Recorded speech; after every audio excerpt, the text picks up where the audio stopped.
damos la bienvenida a los que nos siguen en Radio Vida. Esto se transmite a través de la emisora, así que deseamos la mayor de las bendiciones a toda la gente que nos está escuchando.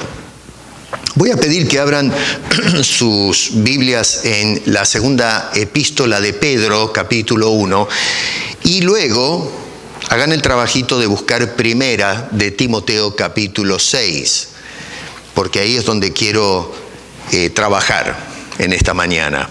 Pero vamos a segunda de Pedro entonces, para continuar con la secuencia de las virtudes que inculca Pedro en nosotros y que hemos estado desarrollando a través de las semanas pasadas.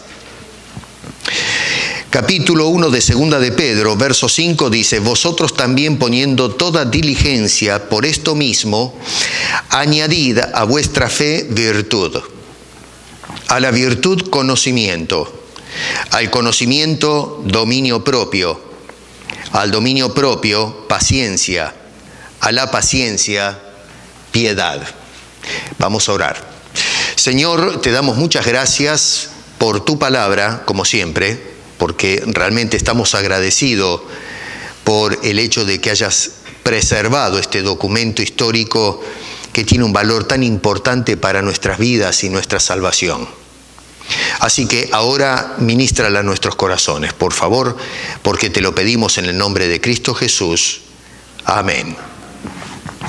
Bueno, debido a que no hay otra vez, como he dicho muchas veces, una exposición de Pedro en cuanto a estas cualidades, entonces busco pasajes, considerando que es el mismo Pedro en el capítulo 3 que nos dice o nos recomienda que vayamos a consultar con el apóstol Pablo.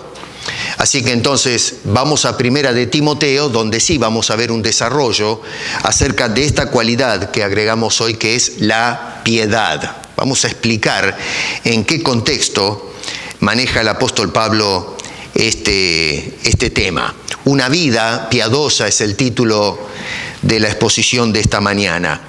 Y vamos a mirar los versículos 3 al 11 del capítulo 6 de primera de Timoteo. Y lo voy a leer.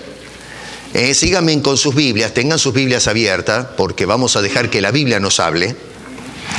Y nos dice el apóstol Pablo, o le dice a Timoteo: si alguno enseña otra cosa y no se conforma a las sanas palabras de nuestro Señor Jesucristo y a la doctrina que es conforme a la piedad, está envanecido, nada sabe, y delira acerca de cuestiones y contiendas de palabras, de las cuales nacen envidias, pleitos, blasfemias, malas sospechas, disputas necias de hombres corruptos de entendimiento y privados de la verdad, que toman la piedad como fuente de ganancia. Apártate de los tales. Pero gran ganancia es la piedad acompañada de contentamiento, porque nada hemos traído a este mundo y sin duda nada podremos sacar. Así que, teniendo sustento y abrigo, estemos contentos con esto, porque los que quieren enriquecerse caen en tentación y lazo, y en muchas codicias necias y dañosas, que hunden a los hombres en destrucción y perdición.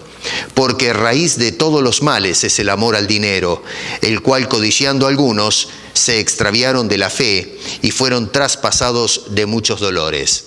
Mas tú, oh hombre de Dios, huye de estas cosas y sigue la justicia, la piedad, la fe, el amor, la paciencia, la mansedumbre.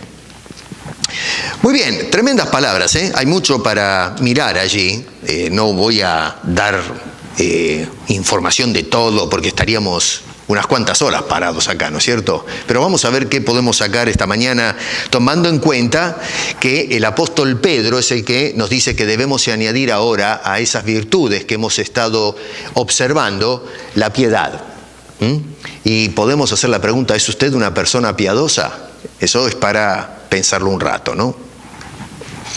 El apóstol Pablo, a modo de Contexto, dejó a este hombre joven, a Timoteo, en la ciudad de Éfeso, una de esas ciudades que están en lo que llamamos Turquía, y lo dejó para corregir. Si se van al capítulo 1, verso 3, lo van a encontrar eso, en la introducción de la carta, porque realmente estaban pasando cosas dentro de la iglesia que dejaban mucho que desear.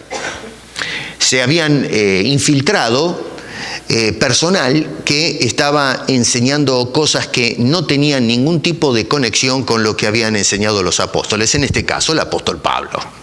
Y entonces le dice en el capítulo 1, verso 3, como te rogué que te quedases en Éfeso cuando fui a Macedonia, que es una ciudad griega, al norte de Grecia, dice, para que mandases a algunos que no enseñen diferente doctrina.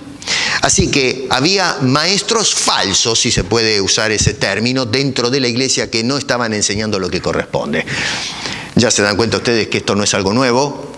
Desde los comienzos de la iglesia ya había personas que habían infiltrado el pueblo de Cristo y venían con intenciones terribles, ¿no?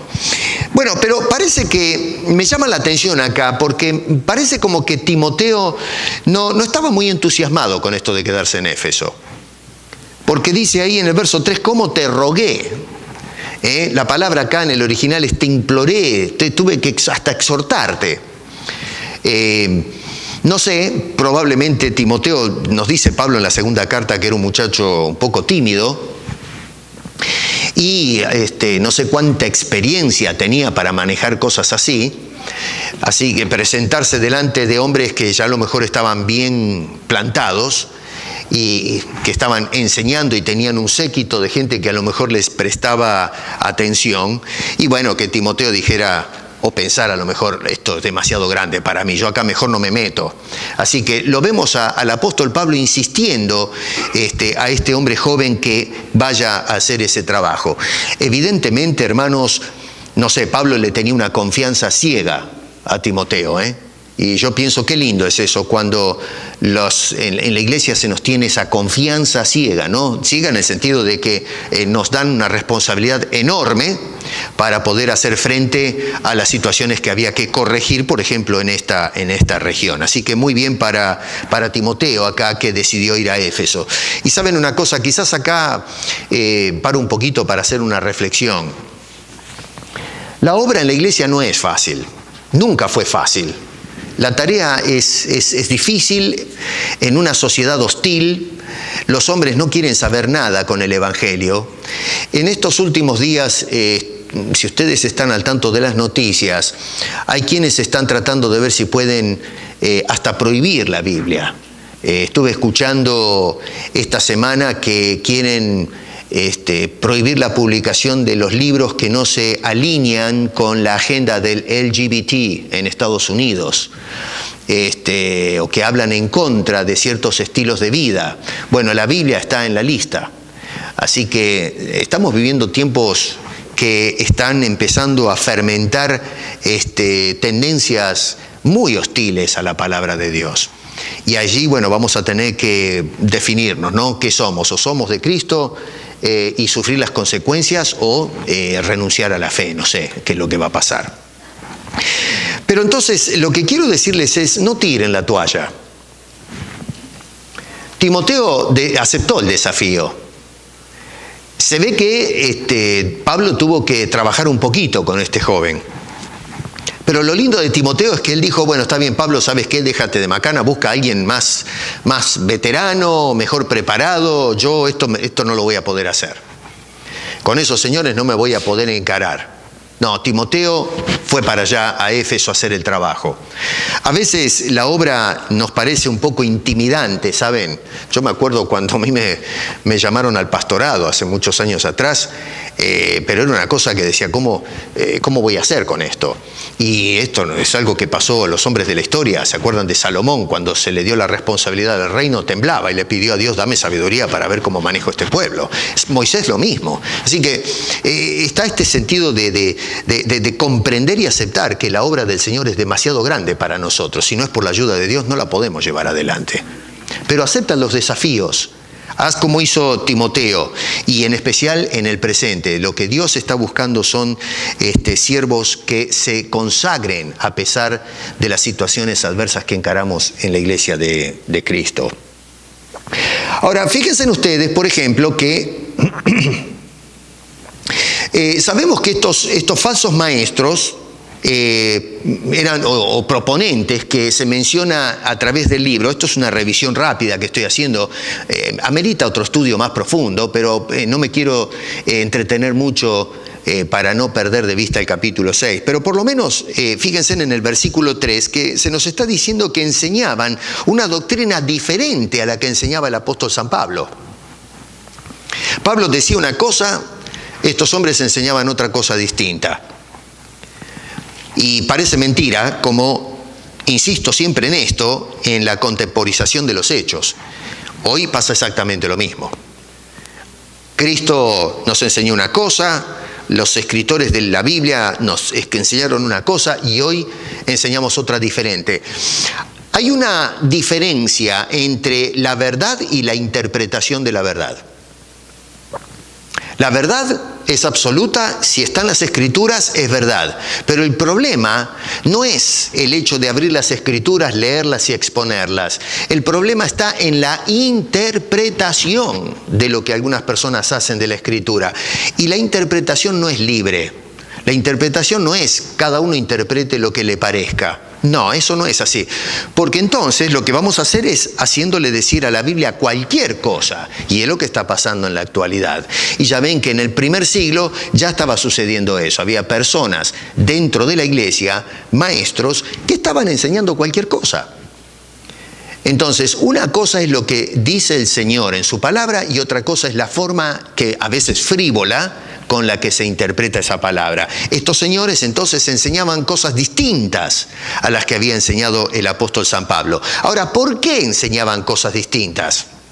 Bueno, sin duda porque las habían aprendido, o las habían, mejor dicho, las habían interpretado mal. Las habían aprendido bien. Pablo no enseñaba cosas torcidas, pero la interpretación y usufructo de esas cosas era el problema con estos. Y encima de todo, a fin de cuentas, hacían todos estos subterfugios para sacarle la plata a la gente.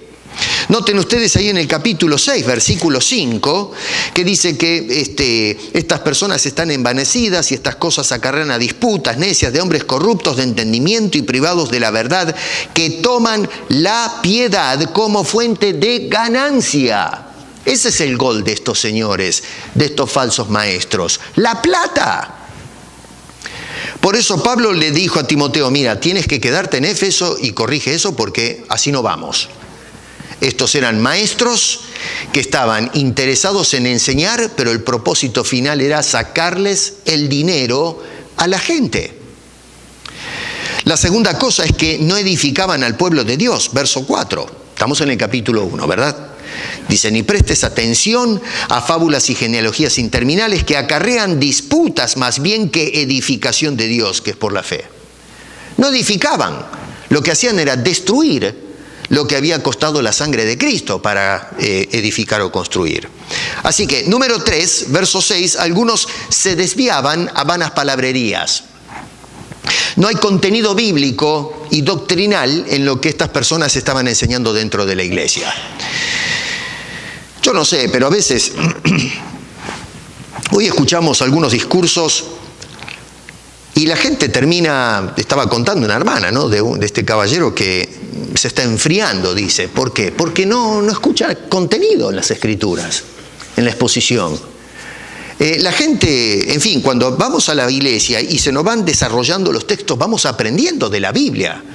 Pero cuando tenemos una persona que lee un versículo bíblico y empieza a recorrer el púlpito, ¿no es cierto?, la tarima de arriba para abajo, saltando y gritando como un desaforado para impresionar y mantener la atención de la gente, pero lo único que hace es un discurso a lo loco, ¿no?, porque hoy se grita desaforadamente y no se enseña nada, eso no edifica al pueblo de Cristo. Son vanas palabrerías. No palabra de Dios, sino vana palabrería, que es decir, que están vacías de contenido, no tiene nada sólido dentro.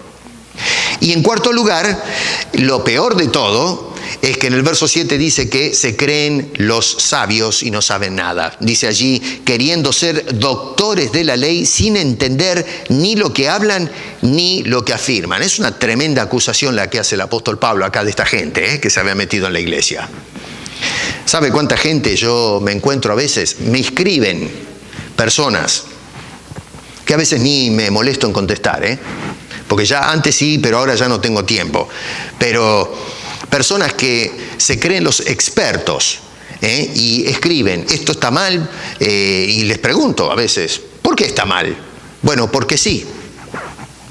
Personas que se creen doctores, se creen expertos. Miren, algunas personas no tienen ni la forma de escribir. En vez de ponerme que, las 3 letras, me ponen la K. Encima hacen abreviaciones. Hoy se escribe, no sé, este lenguaje raro que tenemos cibernético, que yo tengo que agarrar y ponerme a orar para entender qué es lo que me escriben porque no entiendo nada. Miren a lo que hemos llegado. Y estos son los que se creen los sabios y expertos, doctores de la Biblia, y no saben nada. Esto lo he dicho en otras ocasiones.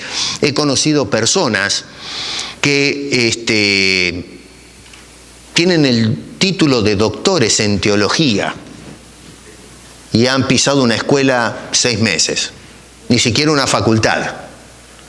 Pero acá en Toronto les han dado certificados de doctorados a personas que han pisado la escuela 6 meses. ¡6 meses! Y luego se paran desde los púlpitos se ponen el título, las siglas adelante del nombre, PhD, personas que quieren ser doctores y no saben de lo que hablan. A mí me llama la atención, honestamente, cómo hay iglesias que reciben a estas personas, porque si yo les digo a ustedes que soy un PhD, cuando uno abre la boca se da cuenta si es un PhD o no. Pero yo francamente no lo entiendo, ¿no? Hoy el mundo está loco, pero eso es lo que se está dando. Acá, en nuestra ciudad de Toronto, tenemos una escuela que está haciendo ese trabajito. Es una vergüenza, realmente una vergüenza. Personas que se han tragado años en institutos para estudiar y estos sacan un PhD en 6 meses, pero por favor. Así que eso nos habla de que no estamos lejos de lo que nos decía el apóstol San Pablo en el primer siglo del cristianismo. Y entonces Pablo va a dar una serie de instrucciones a Timoteo en cómo tiene que ensamblar y dirigir la iglesia administrativamente, ¿no? Obviamente que desde el punto de vista espiritual, ya hablamos en la escuela dominical, como Cristo es la piedra angular y los apóstoles pusieron el fundamento. Pero ahora para, en fin, poner en orden esta iglesia que está hecha un lío acá, en la ciudad de Éfeso, que es la carta que estamos estudiando en la escuela dominical, le va a decir entonces que tome nota entre el trabajo de ordenar la iglesia, de mantener una vida piadosa, una vida de piedad. No una vida de bronca contra los maestros, de odio, de lucha constante. No, él tiene que ordenar la iglesia, mover a un costado lo que no sirve, pero no obstante vivir él una vida de piedad. Noten en el capítulo 4, versículo 7, donde dice este hombre, desechando las fábulas profanas y de viejas, y al final noten que dice, ejercítate para la piedad. Noten que la palabra ejercitarse es importante, No es un asunto con el cual se nos selló y se terminó, no, hay que trabajar en eso. Una vida piadosa. Y luego, en el verso que sigue, habla de una piedad que es de provecho para todo. ¿Lo ven eso? Versículo 8. Porque el ejercicio corporal para poco es provechoso, pero la piedad para todo aprovecha. Y dice que es provechoso para esta vida y también tiene provecho, obviamente, y por extensión para la otra vida. No, tiene que ver con el tema de la salvación, en cómo nos conducimos y obviamente el premio, ¿no es cierto?, el regalo precioso de la gracia de Dios, que es la otra vida, la vida del más allá, esa vida que estamos esperando todos nosotros. Y entonces así, en el capítulo 6, vamos a ver cómo Pablo concentra toda su atención y desarrollo a este tema de la piedad. A tal punto que Pablo va a repetir 4 veces en ese capítulo 6 la palabra piedad. Aparece en el verso 3, al final, fíjense ahí en sus Biblias, otra vez sin Biblia sonaron, tienen que seguirme con la escritura. Verso 5 aparece otra vez mencionada, toman la piedad como fuente de ganancia. El versículo 6, ganancia es la piedad, y luego aparece otra vez en el versículo 11 en la lista de virtudes o cualidades que espera que Timoteo practique o ejercite. Macanudo, pero ¿y qué es la piedad? Porque siendo que Pedro, en la segunda carta, primer capítulo, nos dice que debemos añadir a las cualidades que nos ha estado mencionando la piedad, y Pablo le pide a Timoteo que practique la piedad. Bueno, ¿qué es piedad? ¿Qué entendemos por ese término? Lo usamos los cristianos, pero ¿sabemos lo que quiere decir? En nuestra cultura y en nuestro, propiamente dicho, nuestro idioma, ¿no es cierto?, la piedad es esa actitud, ese sentimiento favorable hacia una persona que está sufriendo, que está padeciendo algún problema. Eso es lo que entendemos nosotros en términos generales por piedad. En líneas generales podríamos decir que piedad es una especie de sinónimo de compasión.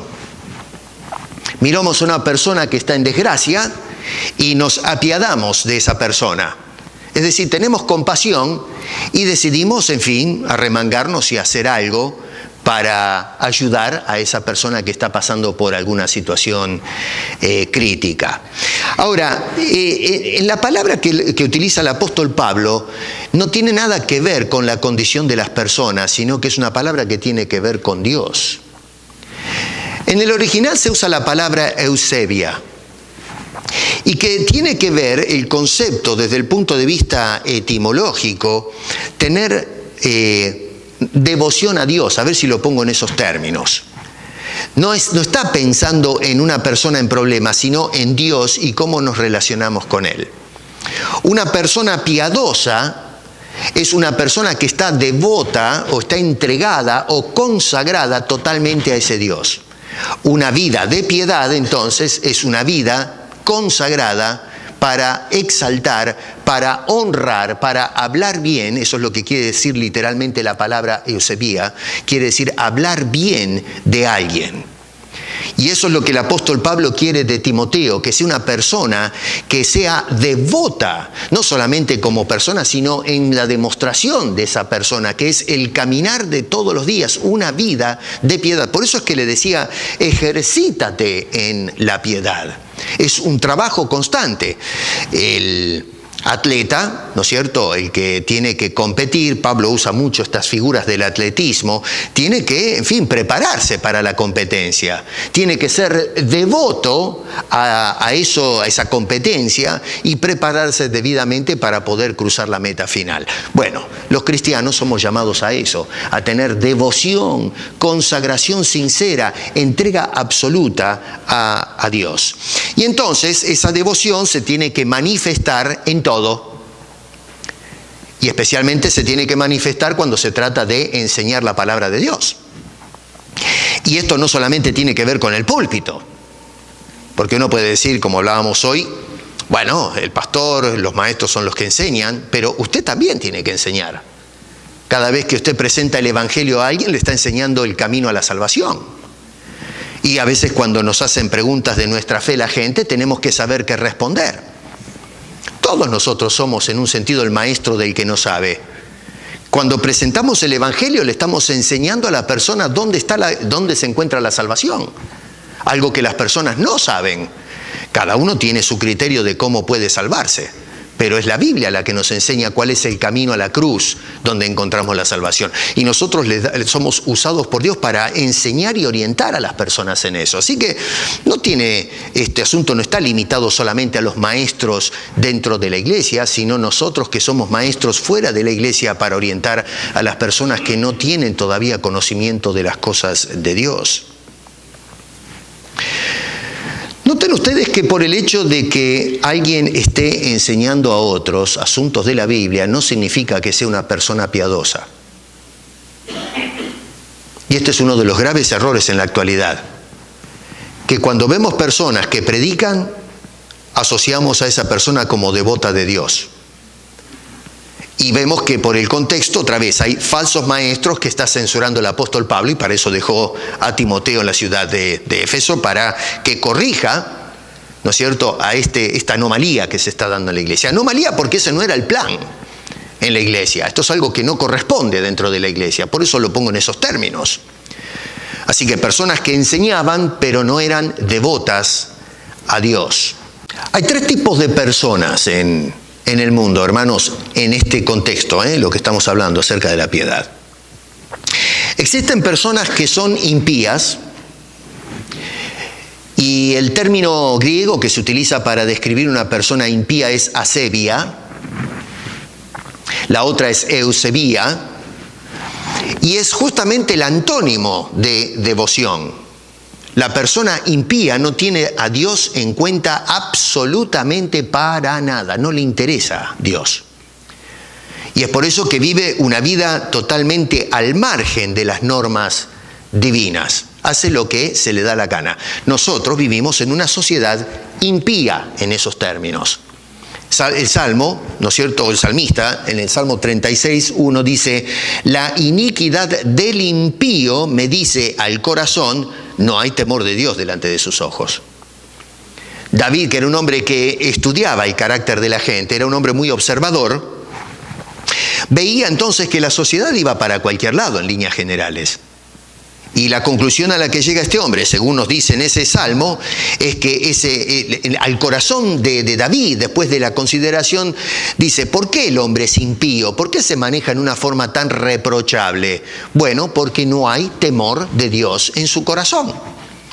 Y como no teme a Dios, que no va a ser castigado, que no hay represalias o consecuencias de sus acciones, pues entonces se larga desaforado a hacer cualquier cosa de su vida, e incluso arruinándole o amargándole la vida a los demás.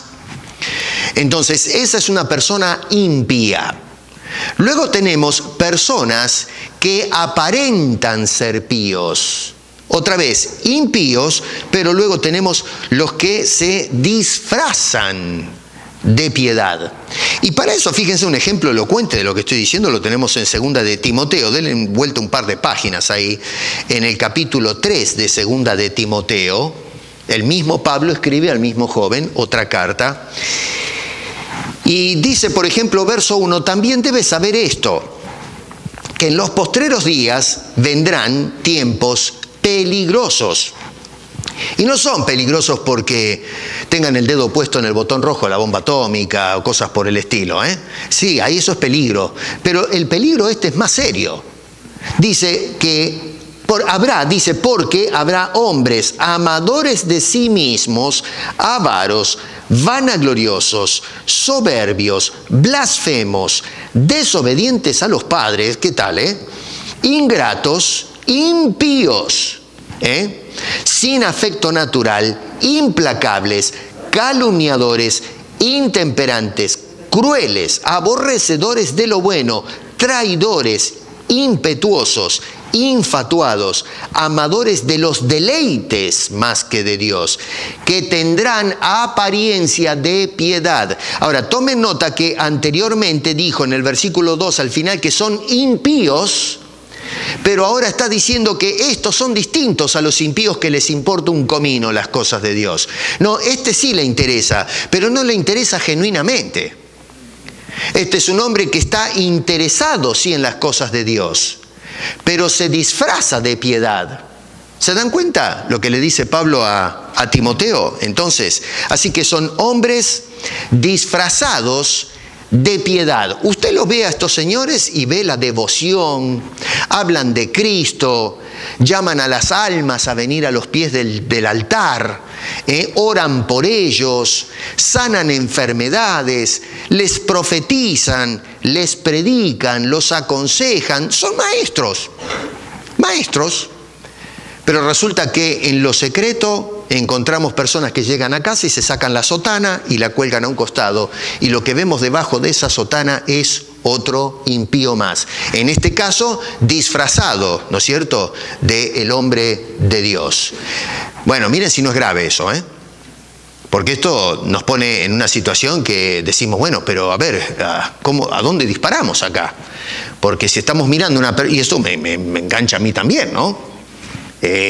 Bueno, tenemos personas que se paran adelante de la iglesia, que los vemos predicar y enseñar y orientar, pero ¿son realmente hombres de Dios o son personas que simplemente se ponen el mameluco, la sotana, el piloto, para venir delante de la gente, el cosito este blanco que se ve el hábito acá en el cuello, y los miramos ahí adelante y decimos, qué hombre de Dios? Y resulta que después salen y son unos pillos. Yo siempre digo, bueno, hoy las cosas que se ven de cómo se está negociando con el Evangelio nos muestra que realmente de piedad los hombres de Dios no tienen nada. Estoy hablando en términos generales, obviamente hay hombres legítimos, hombres de Dios, pero estoy tratando de apuntar lo que apunta Pablo, aquellos individuos que obviamente que Timoteo no cae en esa línea, si no, no lo hubiese escogido, pero aquellos maestros que sí estaban dentro de la iglesia haciendo un daño tremendo. Lamentablemente entonces hoy hay personas que utilizan la piedad, la devoción a Dios para llenarse los bolsillos. Otra vez, insisto, lo que dice Pablo ahí en el versículo 5. Usan la piedad como fuente de ganancia. Y Pablo quiere que Timoteo no tenga nada que ver con este tipo de gente. No tenemos que tener concilio con esas personas. La gente que sigue a estas personas, que se sientan en las butacas todos los domingos a escuchar a este elemento de delincuencia, están contribuyendo a un vicio letal para el cuerpo de Cristo en la actualidad. Y entonces la piedad es devoción a Dios, respeto, solemnidad, consagración a Dios, y tiene que ser a diario. Y siendo que hay quienes interpretan mal la piedad y la usan para beneficio propio, entonces la pregunta es, ¿qué tipo de piedad inculca Pablo a Timoteo? ¿Qué tipo de piedad quiere que nosotros practiquemos?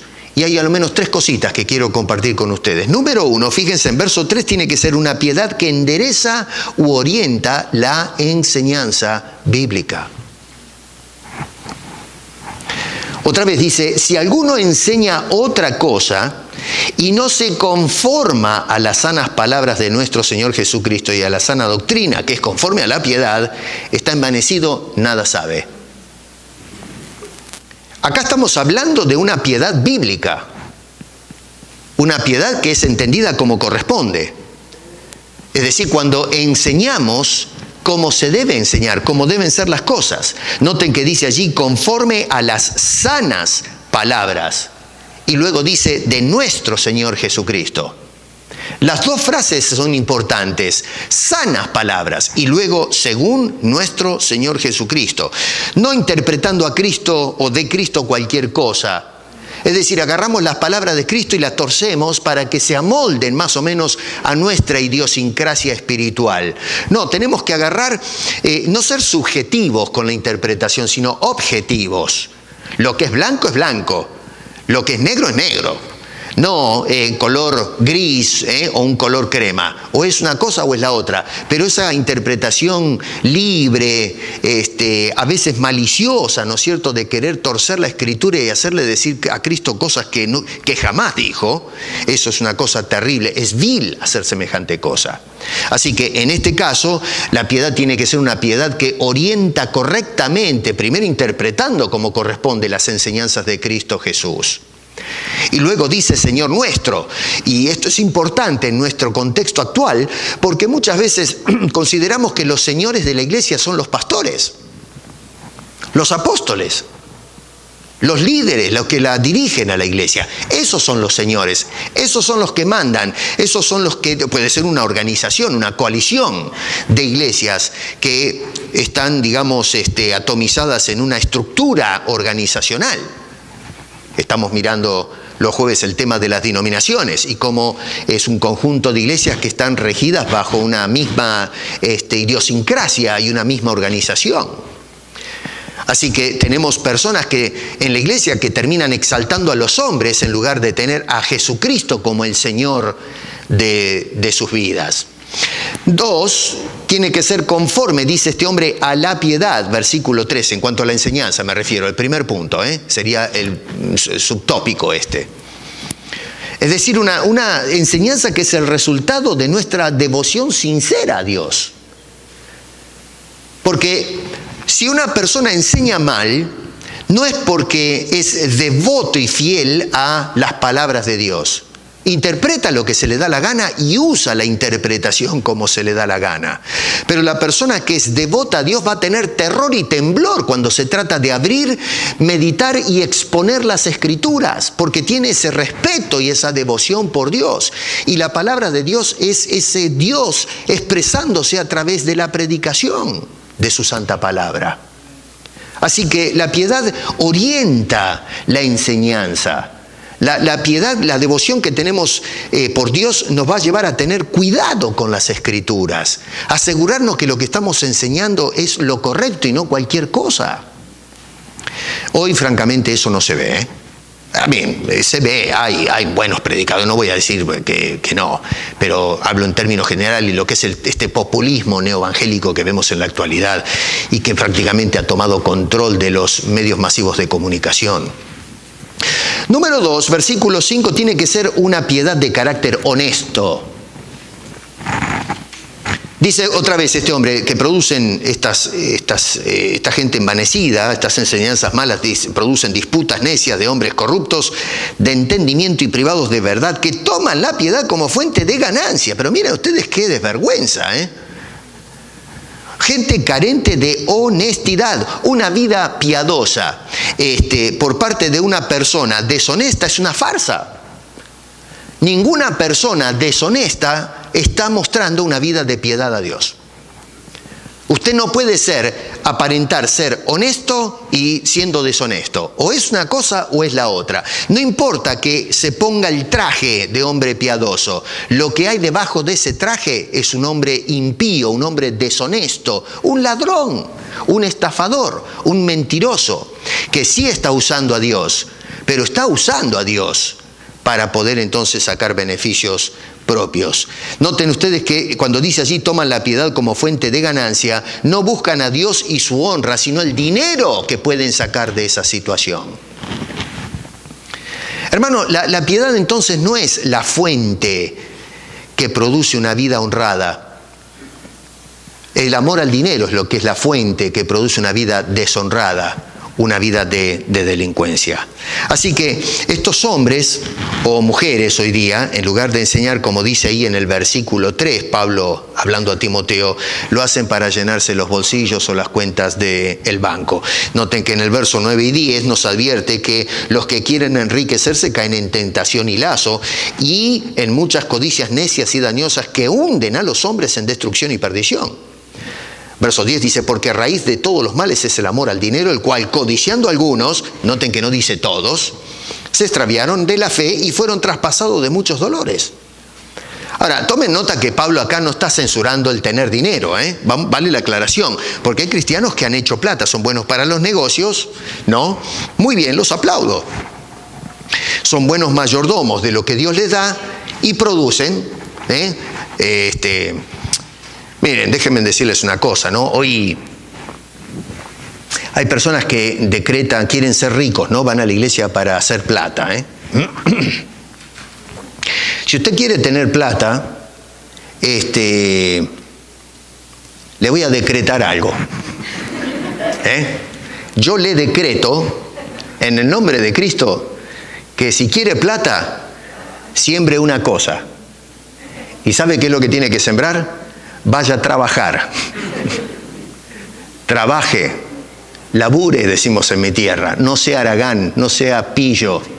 Usted quiere plata, nada de ir a decirle la siembra al Señor y estas cosas raras. Si usted quiere plata, trabaje. Si usted no se levanta del asiento y se queda en casa, se va a morir de hambre. Y no es porque Dios le está cerrando los grifos, se lo está cerrando usted solo.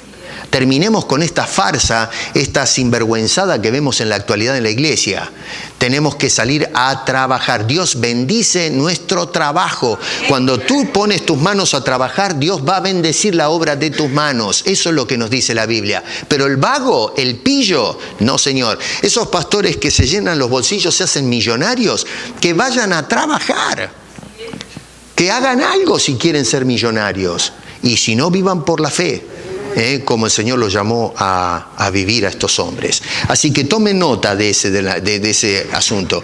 No es el tener dinero, es el amor al dinero lo que está censurando el apóstol Pablo. Así que, vuelvo a repetir, quiere tener plata, trabaje y haga plata. ¿Qué sé yo? Haga mucho dinero, disfrútela, acuérdese, obviamente, de cómo administra ese dinero, porque el Señor lo va a llamar a cuenta. Eso ya estoy preparando una serie de charlas acerca de la ofrenda, la teología de la ofrenda, que van a durar varias semanas y se van a llevar una sorpresa porque voy a exponer una serie de cosas. Pero bueno, nosotros podemos hacer dinero, pero no te enamores del dinero. Estos individuos que expone el apóstol Pablo amaban más al dinero que a Dios. Y es por eso es que se vestían la sotana, para poder usar la piedad en apariencia para sacarle el dinero a la gente y vivir estos hombres en holganza. Así que, hermano querido, hay que ser honestos. Y ojo, hay gente que hace dinero, mejor dicho, usa la piedad para hacer dinero, pero puede ser que usemos la piedad como fuente de ganancia para otras cosas. Hay quienes no están tan interesados en el dinero, pero buscan la fama. Quieren ser el que está delante. Quiere ser el escuchado, el honrado, ¿no es cierto? El éxito, que la gente, la reputación, ¿no? La altura. Hay una cantidad de cosas. Eso es el egoísmo, el orgullo de querer de ser exaltado por las personas. Así que no necesariamente tiene que ser amor a la plata. Puede ser amor a nosotros mismos, ser ambiciosos. La tercera cosa es que tiene que ser entonces, y casi es como conclusión o relativo a lo que nos dice el apóstol Pablo en los versos anteriores, tiene que ser una piedad de contentamiento. Una vida piadosa no es una vida que despotrica con lo que Dios nos otorga, sino que está agradecido y contento con lo que Dios nos da en la vida. Y a veces Dios nos da cosas que, en fin, no están en la ecuación nuestra. Hacemos planes, pero eso no es lo que yo esperaba. Pero Dios, una persecución. ¿Quién quiere que venga una persecución y tengamos que morder el polvo? O una enfermedad. Tuve a mi señora pobrecita esta semana, daba pena verla postrada. Yo no quiero que ella esté postrada. Pero Dios mandó eso. Dios mandó eso, qué sé yo. Y tenemos que estar contentos con todo lo que Dios nos da para una vida de piedad. Lo bueno y a veces lo malo también. Noten que dice este hombre, versículo 6, pero gran ganancia es la piedad acompañada de contentamiento. Y dice acompañada, porque si persona que es devota de Dios, pero se está quejando todo el tiempo, Dios, yo no estoy conforme con esto. Lo que está pasando en la actualidad, de gente que está todo el tiempo llevando ofrenda a la iglesia para la siembra, para que Dios me dé más plata. Pero ¿cómo? ¿No estás contento con lo que Dios te está dando? Nosotros vivimos en una sociedad canadiense donde realmente estamos pasando un buen tiempo. No estoy diciendo que no hay personas con carestía, pero en líneas generales, comparándonos con gentes de otros países, estamos muy bien. Y todavía hay gente que se queja. Todo el mundo tenemos acá donde vivir. Váyanse a Siria, las zonas que han volado por el aire, que hay gente que tiene que dormir en la calle, en los caños.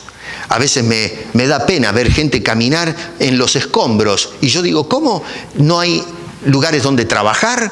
¿No tienen donde dormir? ¿De dónde sacan el agua potable? ¿Saben lo que es vivir todos los días en esas condiciones? Y nosotros que acá tenemos el agua, tenemos el departamento, la casa, un auto. Y si no tenemos auto, tenemos bicicleta, podemos comprarnos una buena bicicleta. Y si no, tenemos un tremendo sistema de transporte con calefacción y todo adentro, ¿no? Y a veces ponen música. Nos paran en la esquina de la casa y cosas por el estilo. O se olvidaron que a veces teníamos que caminar como 4 cuadras de polvo para encontrar un colectivo del cual íbamos colgados de la puerta. Sálvenos quien pueda. Pero acá nos quejamos porque vamos en los buses, un subterráneo bien construido. Allá teníamos que ir a Loma de Burro en nuestros países. Miren cómo están viviendo en el país hermano de Venezuela, esta pobre gente. Tenemos que darle gracias a Dios y estar contentos que tenemos alimento, vestimenta y el refugio. Decirle, Dios, gracias, que no merezco nada de esto, que me das la salud para salir a trabajar todos los días y traer el pan a la casa. Eso es una vida de devoción a Dios, una vida que sabe decir gracias Dios, gracias por tu compañera, gracias por el compañero que te trajo Dios, tus hijos, tus hermanos en la fe, la iglesia donde Dios te ha traído, si es una iglesia como corresponde, ¿no es cierto? Donde podemos alabar a Dios. Todo eso tenemos, mire si hay cosas para darle gracias. Gracias por la salvación. Si hay algo por lo cual tenemos que decir gracias Dios es por el hecho de que sin merecerlo Dios haya enviado a Cristo a morir por nosotros. Una vida de contentamiento. Esta gente que se metió dentro de la iglesia no estaban contentos con nada de eso. Y es por eso que usaron la piedad entonces para llenarse los bolsillos. Ahora, tengo que ir cerrando. ¿Qué debemos hacer nosotros con los que usan la piedad como fuente de ganancia? Fíjense, ¿no es cierto? Claro, exacto, ¿no? Dice, versículo 3, si alguno enseña otra cosa, verso 4, está envanecido, nada sabe y delira. Y verso 11 dice, mas tú, hombre de Dios, huye de estas cosas. Paso de largo el verso 5, la parte final que dice, apártate de los tales, porque no está respaldado en los mejores manuscritos esa frase. Está ahí. No está mal porque obviamente está afirmado por el contexto, está en el verso 11, Pablo se lo vuelve a decir en la segunda de Timoteo, pero para ser honestos con aquellos que estudian más, tal vez se sientan en casa y van a decir, si algunos agarran el texto original o algo, no lo van a encontrar eso, no aparecen los textos más apoyados, pero bueno, no quiere decir que está mal en la traducción, la idea está, por eso es que les leo el verso 11 porque es ahí donde está la idea, pero hay una glosa ahí que se metió que no debería estar, pero está. Pero bueno, por eso es que la paso de largo. Algunos lo van a notar eso, pero les doy la explicación ahora. Pero en definitiva, en el verso 11 sí le dice, entonces, tú, hombre de Dios, huye de estas cosas. ¿De qué cosas? De lo que enseñan y lo que hacen estos hombres. No tengamos nada que ver con esto. Si usted, los que me están escuchando por el video, está yendo a una iglesia donde le están robando la plata, váyase. No me escriban para decirme, pastor, ¿qué debo hacer? Usted sabe lo que, si usted se está sintiendo mal, tiene que irse. No puede ser que nosotros, el Señor nos esté mostrando que estoy en el lugar equivocado y soy obstinado y sigo metido en ese lugar. Si se quiere quedar, bien, quédese, pero no despotrique. Quédese donde usted se quiere quedar. Y si usted nota que hay anomalías que le están haciendo daño espiritualmente, Pablo nos dice, lárgate, no tengas nada que ver con estas cosas. Porque de lo contrario no tiene derecho a quejarse. Usted está subvencionando con sus ofrendas, con sus réditos, está subvencionando este tipo de latrocinio dentro del cuerpo de Cristo. Así que Pedro entonces nos dice que debemos añadir la piedad, una vida de devoción a Dios. Y nos dice en el versículo 3 de segunda de Pedro capítulo 1, si hacen memoria, que todo lo que pertenece a la vida y a la piedad, por Dios nos ha sido dado. Dice, ha sido otorgado por su divino poder. Así que nosotros podemos vivir una vida de devoción porque es un don que nos ha dado Dios. Una vida consagrada, una vida totalmente entregada. Y esa vida de consagración nos va a ayudar a hacerle la gambeta a las falsas enseñanzas y todo aquello que deshonra a nuestro Dios. Y los que están interesados en predicar y en enseñar, nos da entonces pautas para poder mantenernos firmes y no terminar predicando una falsa piedad, haciendo toda una parodia, sino que podamos ser personas que tengamos temor y respeto por la palabra de Dios cuando se trata de exponerla a su pueblo. Y los que notamos esas cosas debemos actuar como actuó Timoteo, limpiando esa gente que está haciendo daño a la iglesia. No darle lugar para que enseñen y prediquen. No darle lugar para que tomen control de la iglesia de Cristo. La iglesia de Cristo le pertenece a Él. Él es el que tiene que tener el control. No hombres de maldad que entran a la iglesia para hacerle daño. Así que, hermanos queridos, el llamado de la palabra de Dios es vivir una vida piadosa, una vida de devoción a nuestro amante Dios y Salvador. Vamos a orar. Bueno, Señor, una vez más somos orientados por tu santa palabra. Estamos considerando esta lista de cualidades que menciona el apóstol Pedro y nos estamos ayudando con Pablo, que en definitiva es a quien nos dirige este hombre de Dios. y somos llamados otra vez a considerar este tema que hoy es tan relevante como lo fue en el primer siglo. Haz de nosotros hombres y mujeres piadosos, por favor. Si alguien todavía no ha recibido tu salvación, te imploro en el nombre de Cristo que toque su corazón para que pueda arreglar las cuentas contigo y entrar en este pueblo de Dios y estar descansados de que en ti, Señor, tenemos la vida eterna. Gracias por haber venido para dar la vida por nosotros. Ahora, al partir de este lugar, Señor, te rogamos que nos lleves con paz y con bendición, porque te pedimos todo esto en el precioso y dulce nombre de Cristo Jesús y para su gloria. Amén.